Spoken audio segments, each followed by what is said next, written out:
First ಕನ್ನಡಕ್ಕೆ ಸ್ವಾಗತ. ನಾನು ಉಮರ್ ಫಾರೂಕ್. ಕರ್ನಾಟಕ ರಾಜಕಾರಣದಲ್ಲಿ, ಅದರಲ್ಲೂ ಬೊಂಬೆನಾಡು ಚನ್ನಪಟ್ಟಣದಲ್ಲಿ ಈಗ ತಂದೆ ಮತ್ತು ಮಗಳ ನಡುವಿನ ರಾಜಕೀಯ ಹಾಗೂ ಕೌಟುಂಬಿಕ ಜಗಳ ಬೀದಿಗೆ ಬಂದು ನಿಂತ್ಕೊಂಡಿದೆ.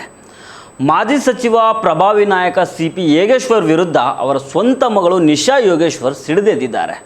ನಮ್ಮ ಮನೆಗೇನೆ ನಮಗೆ ಪ್ರವೇಶ ಇಲ್ಲ ಅಂತ ಅಪ್ಪನ ವಿರುದ್ಧ ಕಿಡಿಕಾರ್ತಾ ಇದ್ದಾರೆ.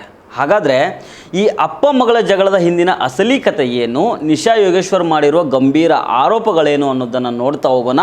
ಆದರೆ ಅದಕ್ಕೂ ಮೊದಲು ನೀವಿನ್ನೂ ನಮ್ಮ ಚಾನಲನ್ನು ಸಬ್ಸ್ಕ್ರೈಬ್ ಮಾಡಿಲ್ಲ ಅಂದರೆ ದಯವಿಟ್ಟು ಸಬ್ಸ್ಕ್ರೈಬ್ ಮಾಡಿಕೊಳ್ಳಿ. ಹಾಗೆ ಈ ವಿಡಿಯೋವನ್ನು ಕೊನೆಯ ತನಕ ಮಿಸ್ ಮಾಡದೆ ನೋಡಿ.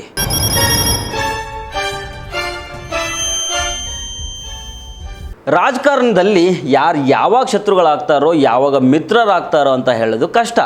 ಆದರೆ ಇಲ್ಲಿ ಸ್ವಂತ ಮಗಳೇ ತಂದೆಯ ವಿರುದ್ಧ ರಣಕಹಳೆ ಮೊಳಗಿಸಿದ್ದಾರೆ.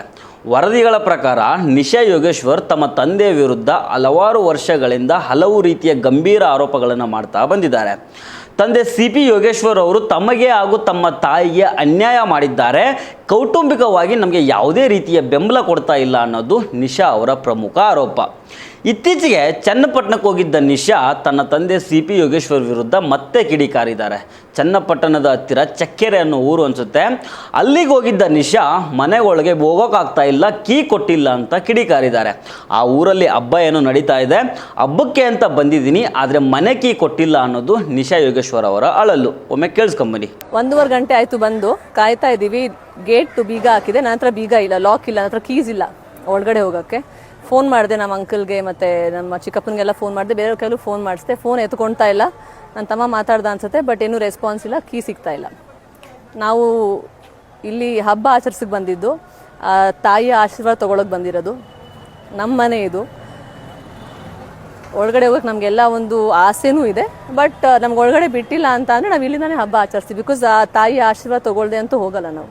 ಚಿಕ್ಕ ವಯಸ್ಸಿಂದ ನೆನಪಿದೆ, ನಾನು ನಮ್ಮ ತಾತ ಅಜ್ಜಿ, ನಮ್ಮ ಅಕ್ಕ, ನಮ್ಮ ಕಸಿನ್ಸು ಎಲ್ಲ ಇಲ್ಲಿ ಕುತ್ಕೊಂಡು ಎಲ್ಲ ಒಂದು ಸ್ವಲ್ಪ ದೊಡ್ಡದಾಗಿತ್ತು, ನಾವು ಚಿಕ್ಕದಾಗಿದ್ವಿ, ಅದಕ್ಕೆ ಇದೊಂದು ಸ್ವಲ್ಪ ಎಲ್ಲ ಚಿಕ್ಕದಾಗಿ ಕಾಣಿಸ್ತಾ ಇದೆ. ಇವಾಗ ನಂಗೆ ನೆನಪಿದೆ, ಟಮಟೆ ಇಲ್ಲೆಲ್ಲ ಕಾಯಿಸಿ ಡ್ಯಾನ್ಸ್ ಮಾಡಿ ಚೆನ್ನಾಗಿರೋ ಊಟ ಒಳಗಡೆ ಮಾಡ್ತಾಯಿದ್ರು ಎಲ್ಲರೂ. ಊರಿಂದನೂ ಮೊದಲು ನಮ್ಮ ಬೋರ್ವೆಲ್, ಫಸ್ಟ್ ಬೋರ್ವೆಲ್ ನಮ್ಮದೇ ಇದ್ದಿದ್ದು, ಎಲ್ಲರೂ ಬಂದು ಬೋರ್ವೆಲ್ಲು ತುಂಬಿಸ್ಕೊತಾ ಇದ್ರು. ಎಸ್ಪೆಷಲಿ ಹಬ್ಬ ಟೈಮು ಒಂಥರ ಬೇಜಾರಾಗುತ್ತೆ. 10 ವರ್ಷ ಆದಮೇಲೆ ನಾವು ಊರಬ್ಬ ಅಂತ ಬಂದರೆ ನಮ್ಮ ಮನೆ ಒಳಗಡೆ ಬಿಡ್ತಾ ಇಲ್ಲ. ಆದರೆ ನೋ ಪ್ರಾಬ್ಲಮ್, ಇದು ನಮ್ಮೂರು, ನಮ್ಮ ತಾಯಿ ಕರೆದಿದ್ರೆ ನಮ್ಮ ತಾಯಿ ನೋಡೋಕೆ ಬಂದಿದ್ದೀವಿ, ತಾಯಿ ನೋಡ್ಕೊಂಡು ಹೋಗ್ತೀವಿ ವಾಪಸ್. ಇದಾದಮೇಲೆ ಮತ್ತೆ ವಿಡಿಯೋ ಮಾಡಿದ್ದಾರೆ. ಅದರಲ್ಲಿ ತಂದೆ ವಿರುದ್ಧ ಕೋಪವನ್ನು ಹೊರಗಾಕಿದ್ದಾರೆ. ಊರಿನ ಜನರ ಪ್ರೀತಿ ಬಗ್ಗೆ ಮಾತಾಡಿದ್ದಾರೆ. ಅದನ್ನು ಒಮ್ಮೆ ನೋಡ್ಕೊಂಡು ಬನ್ನಿ. ಮಧ್ಯಾಹ್ನದಿಂದ ಇಲ್ಲೇ ಕಾಯ್ತಾ ಇದ್ದೀವಿ. ಕಾಯ್ದು ಸಾಕಾಯ್ತು. ಊರೆಲ್ಲ ದೀಪಾಲಂಕಾರ ಆಗಿದೆ, ಆದರೆ ನಮ್ಮ ಮನೆಯಲ್ಲಿ ದೀಪ ಹಚ್ಚೋರು ಯಾರೂ ಇಲ್ಲ ಅಂತ ಅಲ್ಲ, ಆದರೆ ನಮ್ಗೆ ಅವಕಾಶ ಇಲ್ಲ. ಇದನ್ನು ತಡ್ಕೊಳ್ಳೋಕ್ಕಾಗದೆ ನಾನು ಸ್ಟೇಜ್ ಹತ್ರ ಹೋದೆ. ನಮ್ಮ ತಂದೆಯವ್ರನ್ನ ಕೀ ಕೇಳೋಣ ಅಂತ. 1-2 ದಿನ ನಾನು ಇದ್ದು ಹೋಗ್ತೀನಿ, ಕೀ ಕೊಡಿ ಅಂತ. ನಾನು ಹೋಗೋ ಅಷ್ಟರಲ್ಲಿ ಸಮಯ ಮೀರಿತ್ತು, ಅವ್ರು ಇರಲಿಲ್ಲ ಅಲ್ಲಿ. ಆದರೆ ಅಲ್ಲಿ ಸ್ವಲ್ಪ ಜನ ಯುವಕರು ನನ್ನ ಕರ್ಕೊಂಡೋಗಿ ಸ್ಟೇಜ್ ಹಚ್ಚಿದ್ರು. 1-2 ಮಾತಾಡಿದೆ ಅಲ್ಲಿ ನಾನು. ಇವತ್ತು ಹೌದು, ನಾನು ಆಚೆ ಕೂತ್ಕೊಂಡು ಮನೆ ಒಳಗಡೆ ಹೋಗೋಕ್ಕಾಗದೆ ನಾನು ಹಬ್ಬನ ಆಚರಿಸ್ತಾ ಇದ್ದೀನಿ. ಪರವಾಗಿಲ್ಲ, ನನ್ನ ಹೋರಾಟ ಮುಂಚೆಯಿಂದನೂ ಇದೆ, ಇನ್ನು ಮುಂದೆ ನಡೆಯುತ್ತೆ. ಬಟ್ ಸದಾ ನಾನು ಇಲ್ಲಿ ಕೂತ್ಕೊಳ್ಳೋಕ್ಕಾಗಲ್ಲ. ನನಗೆ ಎಲ್ಲಿಂದ ಶಕ್ತಿ ಬಂತು ಅಂತ ಅಂದರೆ, ಇವತ್ತು ಇಲ್ಲಿ ಕೂತಿದ್ದಾಗ ಎಷ್ಟೊಂದು ಜನ ಬಂದು ನಾನು ಮಾತಾಡ್ಸಿದ್ರು, ನನಗೆ ಶಕ್ತಿ ಕೊಟ್ಟರು, ಧೈರ್ಯ ಕೊಟ್ಟರು. ಅಲ್ಲೋದಾಗ ಸ್ಟೇಜ್ ಹಚ್ಚಿದ್ರು. ನೀವು ನನ್ನ ಮನಸ್ಸನ್ನು ಅರ್ಥ ಮಾಡ್ಕೊಂಡಿದ್ದೀರಾ, ನನ್ನ ಪರಿಸ್ಥಿತಿನ ತಿಳ್ಕೊಂಡಿದ್ದೀರಾ, ನನ್ನ ಕಷ್ಟಗಳನ್ನ ಹಂಚ್ಕೊಳ್ತಾ ಇದ್ದೀರಾ. ನನಗೆ ಇನ್ನಷ್ಟು ಧೈರ್ಯ ಮತ್ತು ಶಕ್ತಿ ಕೊಡಿ. ನನ್ನ ಹೋರಾಟ, ನಮ್ಮಿಬ್ಬರ ಹೋರಾಟ, ಇಲ್ಲ ನನ್ನ ತಾಯಿನೂ ಇದ್ದಾರೆ ಇದರಲ್ಲಿ. ಆದರೆ ಈ ಪರಿಸ್ಥಿತಿ ಇನ್ಯಾರಿಗೂ ಬರಬಾರ್ದು. ಅದು ಬರೀ ನಾನು ನಿರ್ಧಾರ ಮಾಡೋಕ್ಕಾಗಲ್ಲ, ನಾವೆಲ್ಲರೂ ಸೇರಿ ನಿರ್ಧಾರ ಮಾಡಬೇಕು. ಇನ್ನು ಸ್ವಲ್ಪ ಹೊತ್ತಲ್ಲಿ ಟಮಟೆ ಹೊಡಿತಾರೆ, ಆ ತಾಯಿ ಮನೆಗೂ ಬಂದು ಮೆರವಣಿಗೆ ಆಗುತ್ತೆ. ನಾನು ಇಲ್ಲಿಂದಾನೆ ಆರತಿ ಕೊಡ್ತೀನಿ. ನಿಮ್ಮೆಲ್ಲರಿಗೂ ಇಷ್ಟೊಂದು ಪ್ರೀತಿ ತೋರಿಸಿದ್ದಕ್ಕೆ ನಿಜವಾಗ್ಲೂ ನನಗೆ ಬೇಜಾರಾಗ್ತಾ ಇಲ್ಲ, ದುಃಖ ತುಂಬ ಇದೆ.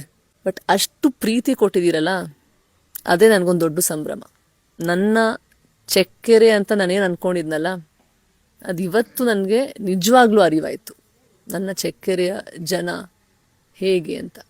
ನಿಶಾ ಯೋಗೇಶ್ವರ್ ಅವರ ಆಕ್ರೋಶ ಕೇವಲ ಕೌಟುಂಬಿಕ ವಿಚಾರಕ್ಕೆ ಮಾತ್ರ ಸೀಮಿತವಾಗಿಲ್ಲ, ಇದರ ಹಿಂದೆ ದೊಡ್ಡ ರಾಜಕೀಯ ಮಹತ್ವಾಕಾಂಕ್ಷೆ ಕೂಡ ಅಡಗಿದೆ.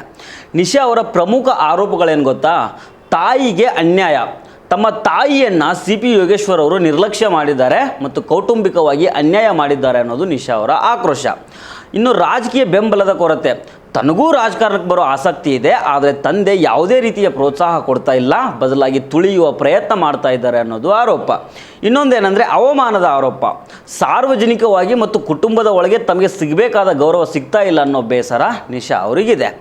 ಚನ್ನಪಟ್ಟಣದಂಥ ಹೈ ವೋಲ್ಟೇಜ್ ಕ್ಷೇತ್ರದಿಂದ ರಾಜಕಾರಣ ಮಾಡ್ತಾ ಇರುವ ಸಿ ಪಿ ಯೋಗೇಶ್ವರ್ಗೆ ಮಗಳ ಈ ನಡೆ ನುಂಗಲಾರದ ತುತ್ತಾಗಿ ಪರಿಣಮಿಸಿದೆ. ವಿರೋಧಿಗಳು ಇದೇ ವಿಚಾರವನ್ನು ಮುಂದಿಟ್ಟುಕೊಂಡು ರಾಜಕೀಯ ಲಾಭ ಪಡೆಯುವ ಲೆಕ್ಕಾಚಾರದಲ್ಲಿದ್ದಾರೆ. ಸ್ವಂತ ಮಗಳೇ ಮಾಧ್ಯಮಗಳ ಮುಂದೆ ಕಣ್ಣೀರಿಡುತ್ತಾ ಮಾಡ್ತಾ ಇರುವ ಆರೋಪಗಳು ಯೋಗೇಶ್ವರ್ ಅವರಿಗೆ ತೀವ್ರ ಮುಜುಗರವನ್ನು ತರ್ತಾ ಇದ್ದಾವೆ. ಈ ಹೈ ಡ್ರಾಮಾದ ಬಗ್ಗೆ ಸಿ ಪಿ ಯೋಗೇಶ್ವರ್ ಈ ತನಕ ಬಹಿರಂಗವಾಗಿ ಹೆಚ್ಚು ಪ್ರತಿಕ್ರಿಯೆಗಳನ್ನು ಕೊಡೋದಕ್ಕೆ ಮೊದಲಿಂದನೂ ಹಿಂದೇಟಾಗ್ತಾ ಬಂದಿದ್ದಾರೆ. ಇದು ನಮ್ಮ ಕೌಟುಂಬಿಕ ವಿಚಾರ, ಇದನ್ನು ಬೀದಿಗೆ ತರೋದು ಬೇಡ ಅನ್ನೋದು ಅವರ ನಿಲುವು ಅನ್ನೋ ರೀತಿ ಕಾಣ್ತಾ ಇದೆ. ಆದರೆ ನಿಶಾ ಮಾತ್ರ ತಮಗೆ ನ್ಯಾಯ ಸಿಗೋ ತನಕ ಹೋರಾಟ ನಿಲ್ಲಿಸೋದಿಲ್ಲ ಅನ್ನೋ ಸ್ಪಷ್ಟತೆಯಲ್ಲಿದ್ದಾರೆ. ಒಟ್ಟಿನಲ್ಲಿ ಬೊಂಬೆನಾಡಿನ ಈ ಮನೆ ದೋಸೆಯ ತೂತು ಈಗ ರಾಜ್ಯ ಮಟ್ಟದ ತನಕ ಬಂದು ನಿಂತ್ಕೊಂಡಿದೆ.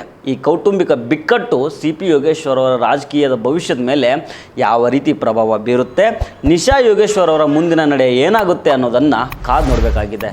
ಸೊ ಫ್ರೆಂಡ್ಸ್, ಇದು ಇವತ್ತಿನ ಸ್ಪೆಷಲ್ ಸ್ಟೋರಿ. ಮತ್ತೆ ಭೇಟಿ ಆಗ್ತಿರೋಣ. ನಮಸ್ಕಾರ.